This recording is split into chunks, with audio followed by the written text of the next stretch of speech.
AP సర్కార్ కీలక నిర్ణయం తీసుకుంది. అనర్హులకు పెన్షన్ తొలగించింది. చంద్రబాబు సర్కార్ ఈ నిర్ణయం తీసుకుంది. అనర్హులకు దివ్యాంగ పెన్షన్ తొలగిస్తూ కీలక నిర్ణయం తీసుకుంది. దీంతో రాష్ట్రంలోని 18,036 మంది దివ్యాంగులకు ఇకపై పెన్షన్ అందదు. అయితే పెన్షన్ జాబితా నుంచి తొలగించబడ్డవారు ఏపీ జిల్లాల వారనేది ఇంకా తెలియాల్సి ఉంది. ఏ జిల్లాల్లో ఉన్నారు వీరు అనే విషయాన్ని తెలియాలి. అలాగే ఏపీలో కూటమి ప్రభుత్వం ఫిబ్రవరి నెలకు సంబంధించి పెన్షన్ల పంపిణీ ఇప్పటికే ప్రారంభించింది. రాష్ట్రం మొత్తంగా 63,77,943 మంది పెన్షన్ లబ్ధిదారులు ఉండగా తాజాగా 18,036 మందిని పెన్షన్ జాబితా నుంచి తొలగించడంతో ఆ సంఖ్య 63,59,907కు తగ్గింది.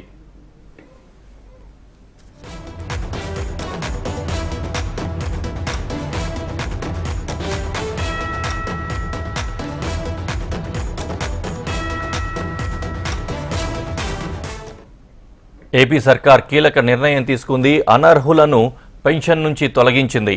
చంద్రబాబు సర్కార్ తీసుకున్న ఈ నిర్ణయానికి సంబంధించి ఏ వివరాలు ఉన్నాయి, ఇంకా దీనికి సంబంధించిన మిగతా డీటెయిల్స్ మా ప్రతినిధి రాజేష్ అందిస్తారు. రాజేష్, ఏ కోణంలో ఈ పెన్షన్ లబ్ధిదారులను తొలగించారు?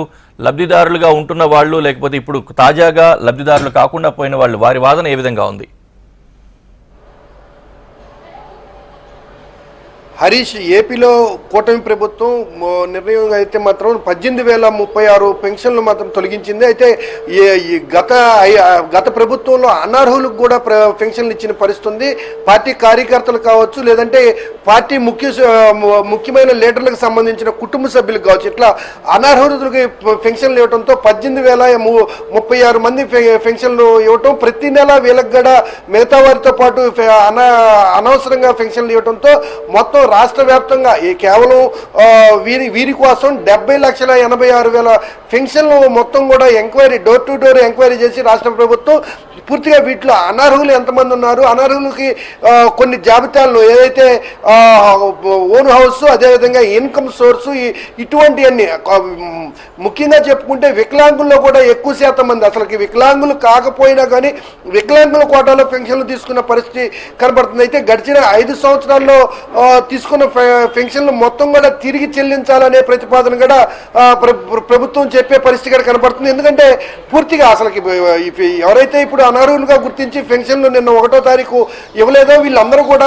ప్రభుత్వాన్ని మోసం చేసి గత ప్రభుత్వంలో దొంగ సర్టిఫికెట్లను నమోదు చేసి పెన్షన్లు లబ్ధి పొందారు. అయితే రాష్ట్ర వ్యాప్తంగా ఈ 18,036 మంది పెన్షన్లు అధికారులు పూర్తిగా 2 నెలల పాటు సర్వే నిర్వహించి 2 నెలల పాటు డోర్ టు డోర్ సర్వేలో ఎవరైతే లబ్ధిదారులు ఉన్నారో పెన్షన్లు తీసుకునే లబ్ధిదారులు, ఈ లబ్ధిదారులు ఎక్కడెక్కడ తీసుకున్నారు, ఏ విభాగాల్లో పెన్షన్లు తీసుకుంటున్నారు అనే కోణంలో ఆ విభాగానికి సంబంధించి అర్హత ఉందా లేదా అనే అంశాల మీద పూర్తి స్థాయిలో అధికారులు కూడా పరిశీలించిన తర్వాత వీళ్ళందరినీ కూడా తొలగించడం జరిగింది. తొలగించిన 18,036 మంది ప్లేస్లో అర్హత కలిగిన వాళ్ళు ఇంకా దాదాపు రాష్ట్రంలో 20 నుంచి 30,000 మంది వరకు అర్హత కలిగిన వాళ్ళు ఉన్నప్పుడు కూడా గత ప్రభుత్వంలో వాళ్ళకి పెన్షన్లు ఇవ్వని పరిస్థితి అనేక కారణాలు చూపించి అటువంటి వాళ్ళందరినీ కూడా కొత్త పెన్షన్లకు కూడా కూటమి ప్రభుత్వం అవకాశం కల్పించడానికి పాత పెన్షన్లో ఏదైతే గతంలో ఇస్తున్న పెన్షన్లో అవకతవకలు జరిగి అనర్హులకు ఇస్తున్నారో వీటన్నిటిని తొలగించి రానున్న రోజుల్లో ఏదైతే 2-3 నెలల్లో నూతన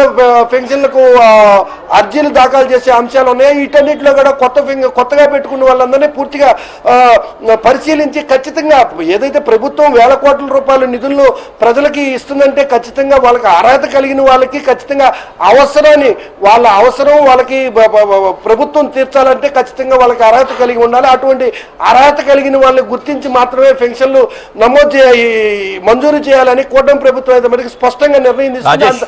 ఆ నిర్ణయం మేరకే 18,036 పెన్షన్లు తొలగించింది. హరీష్, రాజేష్, దీనికి సంబంధించి ఏమైనా స్పందించారా? అసలు ఎవరు ఈ జాబితా నుంచి తొలగించబడ్డారు అనే డీటెయిల్స్ కూడా ఇంకా మొత్తంగా తెలిసినట్లుగా లేదు. ఏ జిల్లాల వారు అనే విషయం కూడా తెలిసినట్టుగా లేదు. ఒకవేళ ఎవరైనా అలాంటి వాళ్ళు స్పందించారా? వారి వాదన ఏ విధంగా ఉంది? అంటే ఇక్కడ కూటమి ప్రభుత్వం తీసిన 18,036 పెన్షన్లో కూడా ఎక్కడా కూడా ఇప్పటివరకు విమర్శలు మమ్మల్ని తొలగించారు అనే విమర్శలు రాలేదు. ఏ జిల్లాలో ఎంతమందిని తొలగించారు అనేది పూర్తి నివేదిక కూడా రాలేదు. మమ్మల్ని తొలగించి అసలు నివేదిక వచ్చినా రాకపోయిన జిల్లాల వారీగా ఇప్పటికీ 18,36 మంది పెన్షన్దారులు ఎవరైతే లబ్ధిదారులు గతంలో లబ్ధి పొందుతూ నిన్న 1వ తారీఖు పెన్షన్ పొందలేదో ఇప్పటికే నోరు తెరిచి ఖచ్చితంగా మాకు రాలేదని ప్రభుత్వాన్ని ప్రశ్నించే పరిస్థితి ఉండేది. అయితే ఇక్కడ చూసుకుంటే ఖచ్చితంగా ఈ 18,036 మంది ఎక్కడా కూడా మాట్లాడిన పరిస్థితి. ఎందుకంటే వీళ్ళు గతంలో అనర్హతగా ఉన్నప్పటికి కూడా అర్హత సర్టిఫికేట్లను పొంది ఆ సర్టిఫికేట్ల ద్వారా లబ్ధి పొందారు.